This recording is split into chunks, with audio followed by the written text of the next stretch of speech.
Robert Mueller's report is out, but the controversy over Donald Trump's ties to Russia is far from over.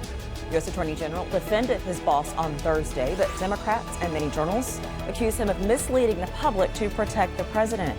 This is Inside Story.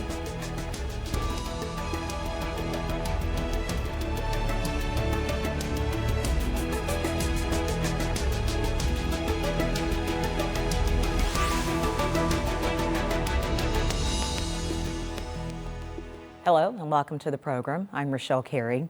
U.S. President Donald Trump is declaring total victory after the release of a censored version of Robert Mueller's report on collusion between his 2016 campaign and Russia. But outside Trump's inner circle, many are reacting very differently. We begin with Al Jazeera's Rosalind Jordan on what the long-awaited Mueller report does and does not tell us. Donald Trump's 2016 campaign team was dogged by charges it was working with Russia to throw the election his way. But when Robert Mueller was chosen to investigate those allegations, this was Trump's reaction. "Oh my God, this is terrible. This is the end of my presidency." Now Mueller's investigation is done, and the 448-page report with many sections blacked out is now public. The special counsel's conclusion stated at least 3 times. Accordingly, while this report does not conclude that the president committed a crime, it also does not exonerate him. As far as the U.S. Attorney General is concerned, Trump is not in legal jeopardy. Bill Barr says just because Mueller's report is filled with details about contacts between the campaign and Russian officials doesn't mean anyone committed a crime. We collect this information, we use that compulsory process for the purpose of making that decision. The report confirms what the U.S. intelligence community believes. Russia did meddle in the 2016 presidential campaign between Trump and Hillary Clinton. Russian contacts with members of Trump's inner circle were many, including with his son Donald Jr., who is not being charged with any crime, his lawyer Michael Cohen, and campaign manager Paul Manafort. Both Cohen and Manafort are now headed to prison for lying to the government about their actions. However, Mueller and his investigators say there's not enough proof of a bigger conspiracy or of presidential interference. If we had confidence after a thorough investigation of the facts that the president clearly did not commit obstruction of justice, we would so state. Based on the facts and the applicable legal standards, however, we are unable to reach that judgment. But Mueller admits he never compelled Trump to sit for an interview in the interest of time, raising questions in Congress and the general public about how thorough this investigation really was. Rosalind Jordan, Al Jazeera, Washington. An hour before the report was released, Attorney General William Barr spoke to reporters. He was later criticized for mischaracterizing some of the report's findings and for acting like one of President Trump's personal attorneys rather than as a neutral law enforcement official. In assessing the president's actions discussed in the report, it is important to bear in mind the context.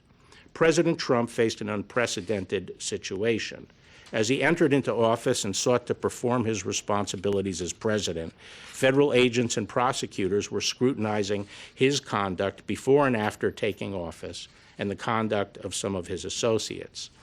At the same time, there was relentless speculation in the news media about the president's personal culpability. Yet, as he said from the beginning, there was in fact no collusion. Barr defended Trump throughout the press conference, saying the president cooperated fully with Mueller's investigation. But the report did criticize Trump for refusing to agree to an in-person interview with the special counsel and for refusing, quote, to provide written answers to questions on obstruction topics or questions on events during the transition.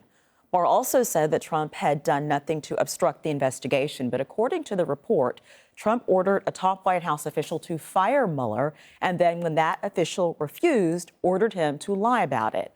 Perhaps most importantly, Barr repeatedly said that the report showed there had been no collusion between the Trump campaign and Russia, but it actually says the Russian government did try to help Trump's campaign and that the campaign, quote, expected it would benefit electorally from information stolen and released through Russian efforts.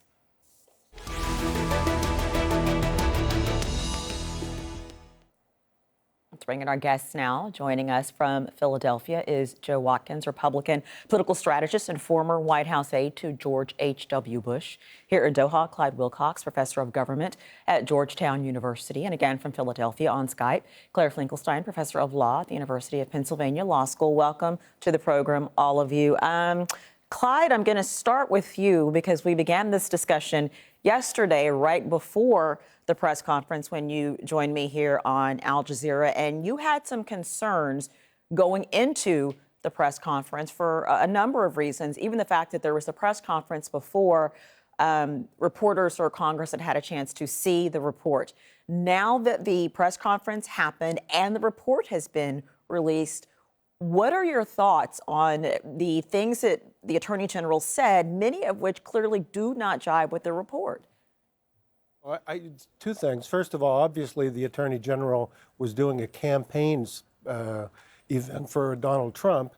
But secondly, I just don't understand the logic of the press conference at all, because an hour later, we have the report, and we can see that most of what he said, or much of what he said, was at least more complicated and often just wrong. And so I don't know what the audience for that press conference was. Joe, here's a representative of the Republican point of view. What was your take on the things that Bill Barr said, and the fact that at least some of those things clearly ended up not being true, or at the very least were a mischaracterization of what the report actually said? Well, from a political standpoint, what Bill Barr said was helpful to the president.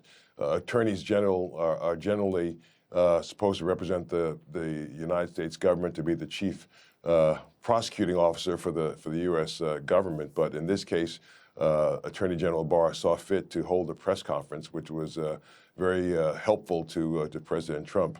And what I mean is that for the majority of Americans who will never read the over 400-page report, all they wanted to know was whether or not the report concluded that the president had obstructed justice or had colluded, participated in collusion with the Russians. And when Attorney General Barr said at the end of the day, the report shows that there was no collusion and no obstruction of justice, for millions of Americans, that was enough. Certainly for people in the president's base, but also for lots of voters around the country who are never going to read the report. For them, that was enough. So what the Attorney General did from a political standpoint was very beneficial to the president. Does actually, let me go back and get Claire on this before I follow up on that. Claire, do you agree with that assessment that there was already concern going into this about the choreography of this and the order of this, and the fact that the reporters in the room weren't going to have the benefit of having read the report to ask pointed questions? But do you agree with Joe's point that what will probably happen going forward, no matter how much reporting there is, the takeaway for a lot of people will be the words that Bill Barr said, and people won't actually dig into the report? Do you agree with that? I do. And the biggest concern that I have is the stress that Bill Barr laid on the fact that he was not found indictable for obstruction of justice on substantive grounds. Barr seemed to suggest, when Mueller stresses all the way through the report the longstanding tradition of the Justice Department of not indicting a sitting president. It seems, therefore, highly likely that Mueller was trying to send this to Congress, that he was very concerned about evidence of obstruction of justice, that the fact that it was the President of the United States we were talking about, and the Justice Department policy, which a lot of people don't agree with, was really the reason for his not moving ahead, or at least a very large reason for his moving ahead. And so it's a technical point. Bill Barr, however, has really spun the narrative on that one, and I think that's concerning. Okay, you said a lot there, so we're going to come back to a lot of it. First, though, I do want to ask you about the clip that we played a moment ago, where after Bill Barr said all of what he said, then he pivoted and said, let me put this in context, and then started trying to explain from his point of view why the president had been frustrated, perhaps did the things he did. I don't know if it's the tweets. I'm not really sure. But explain the role of the Attorney General. Yes, the Attorney General is nominated by the president, but explain for our viewers what the role of the Attorney General is supposed to be. The Attorney General is the chief law enforcement officer of the United States. He is not the president's personal lawyer. And what's really shocking is that when you have a report that details Russian interference to subvert our election, you would think that the chief law enforcement officer of the United States would be out there saying, I am really concerned about the role that Russians played in trying to impact our election, and we are going to make sure that we are doing everything we can on law enforcement side to ensure that it doesn't happen again. And you don't find any expressions of that. His primary focus has been on exonerating the president. It's not an appropriate role for the attorney general or to be massaging the rollout of this report in any way. Joe, does that concern you that we haven't seen any pushback or anger from the president or even largely from the Republican Party about the fact that clearly Russia did involve itself in the election, perhaps tampered with? Are you concerned, just from a national security perspective, that we haven't seen a real effort to make sure that doesn't happen again, Joe? In a perfect world, there would have been no press conference yesterday because the thing would speak for itself. That is to say, the report would have spoken for itself, and there would have been no need for a press conference. But there was, and as I shared a little bit earlier, it was politically very helpful to the president. Looking at it politically, Republicans don't have anything to gain from continuing the debate about the Mueller report. In the year 2020, which is a presidential election year and also a U.S. Senate and U.S. House election year, they know that voters will be looking to economy issues, health care, Joe, let me stop you for just a moment, because I do want to talk about those things. I do, but I just kind of want to pivot back to the question I asked. Are you or the Republican Party concerned about the fact that Russia meddled in the election and the president has shown no anger about that? Clearly, Republicans and many Republicans are concerned about the fact that there was meddling in the election, and many have called for to take steps to make sure that that doesn't happen again. And I think that from the president on down, there would be concern on the part of the Republican Party. But as a political issue, that clearly is not front and center. While efforts will be made by Republicans as well as Democrats to make sure that no foreign entities ever have an impact on U.S. elections going forward, that won't be the front and central issue for Republicans, because they're concerned about winning back the House of Representatives in 2020, retaining control of the Senate, and retaining control of the White House in 2020. Okay. So they're going to be doing all the things that it takes to retain the White House and to retain the Senate. Okay, Clyde, we will get to the politics of this because I do want to talk about how voters may be processing this. But the national security issue, who or will be taking the lead on trying to do something about Russian interference? Who will? Because Donald Trump, at least publicly, has not. He continues to deny that it happened.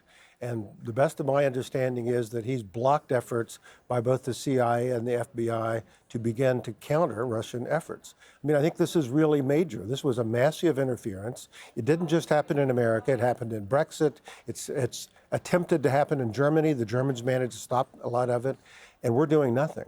And the details here about hacking into even county-level voter data is really frightening. And I think that everyone in both parties should be coming together now and saying, we can't let this happen again. Claire, are you concerned that it will happen again?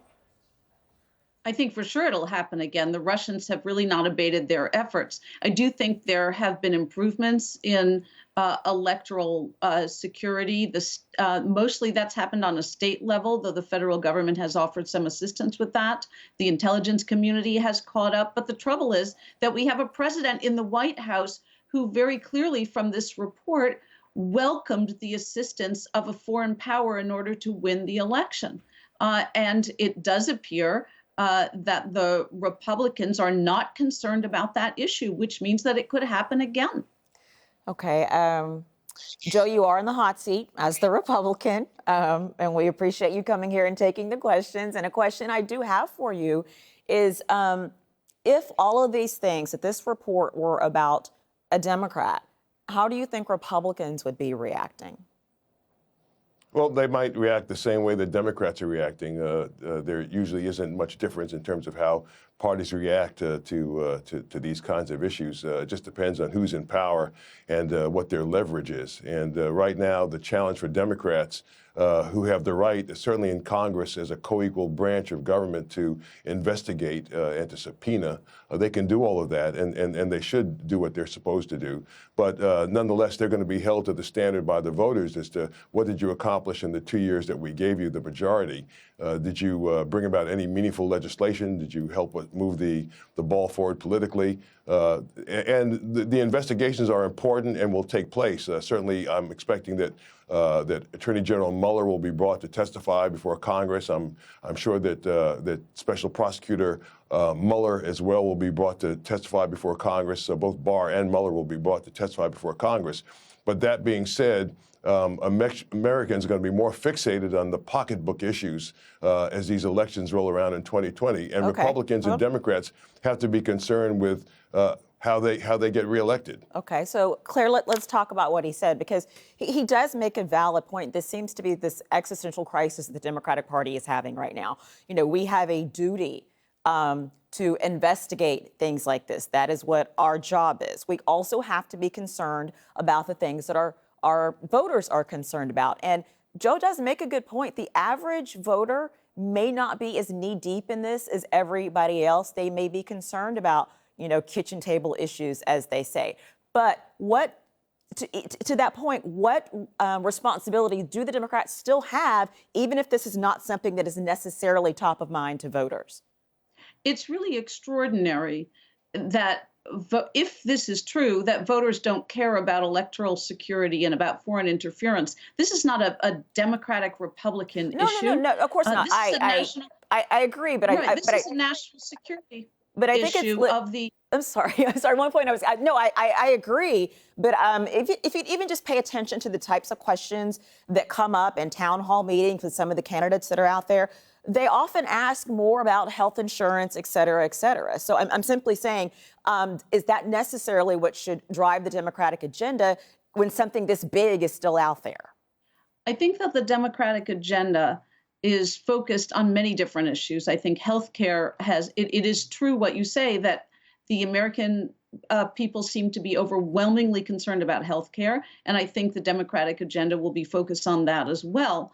But I think what's really important here is that Democrats and Republicans ensure that whoever is elected is a true reflection of the American people's agenda and not injected by a foreign power. And by the way, this is not just a problem with Russians. This particular report deals with Russian interference in the 2016 election, but we know, especially from foreign agent registration controversies and issues, that Ukraine and Saudi Arabia, United Arab Emirates have all attempted to influence U.S. politics in various ways. We have to get a handle on this issue on national security grounds, and both parties have to address it together, regardless of what the American people are focused on at the moment. Domestic issues will always rise to the forefront for the ordinary person because it's closest to their lives, but it's the responsibility of the elected leaders to identify threats to U.S. national security and to bring those threats to the attention of the American public. Clyde, this report, a common theme throughout the report is that Donald Trump lies a lot. It is clear in this report that is not a bias, that is a fact. He conducts his staff to lie. Press Secretary Sarah Sanders admitted in the investigation that she blatantly lied in a press conference when she said that there were people from the FBI coming up to her saying, "Thank you for firing Mueller." She admitted in the investigation that she lied. And then when she was confronted about that on morning television in the U.S. Today, she said, "Well, I said it in the heat of the moment. I'm not a robot." What does it mean for the country that the face of the White House press conference, the president himself, are documented, repeated liars? Well, and it goes beyond this because actually there's many cases where the president was instructing people to lie and they refused, and those people are no longer in the administration. So we've talked a little bit about precedent, and Barr mentioned precedent, and actually we have the Watergate scandal as a precedent, right? And in this particular case, Republicans and Democrats came together because they saw a crisis, and the crisis was a president obstructing justice. And it was Howard Baker who took the lead and said, I need to know what the president knew and when he knew it, right? So this is actually a moment, I think, when both parties should be coming together to deal with this particular issue. It's true that the country cares about the economy, but if I were a Republican, I wouldn't be holding a lot of hope in that. Basically, Donald Trump is underwater still about 10 points in a Gallup poll with a 3% unemployment rate. So I'm not sure there's good news there, but this is a really important, critical moment in American democracy. And I think that I'm looking for Republican leaders to step up and make some critical comments here. Joe, I think the question now going forward, can you see impeachment proceedings actually happening? Probably not. I don't think there's any will among leading Democrats like Nancy Pelosi and House Member Clymer to pursue impeachment proceedings, especially since they know that there's no will to impeach the president in the Senate, since Republicans control the Senate. So I don't think that's likely. There'll still be, of course, a strong clamor from progressive Democrats to at least consider impeachment proceedings, but I don't expect that to happen. Clyde, what's your take? Do you think that there will actually, at the very least, will there be more testimony before Congress? And do you think that there could also end up being impeachment hearings? Well, yes to more testimony, no to impeachment. There's certainly impeachable offenses in this report, but impeachment is a political act, and the Senate would not convict. And so I think the Democrats in the House would probably be shooting themselves in the foot to focus on impeachment.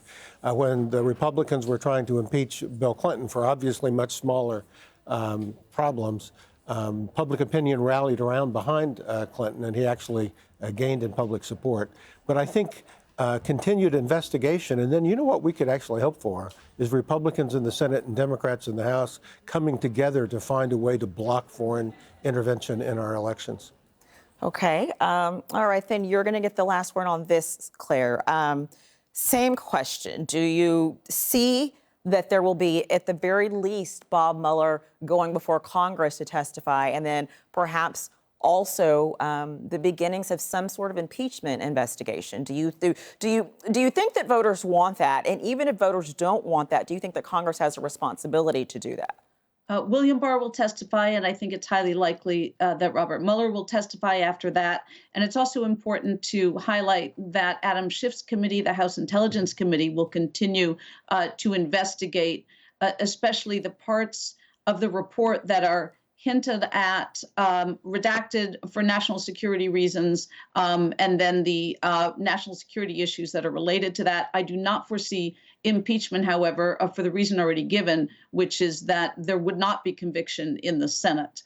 So I don't think that Democrats will perceive it as in the country's interest or in their interest to proceed with impeachment proceedings that would not result in conviction.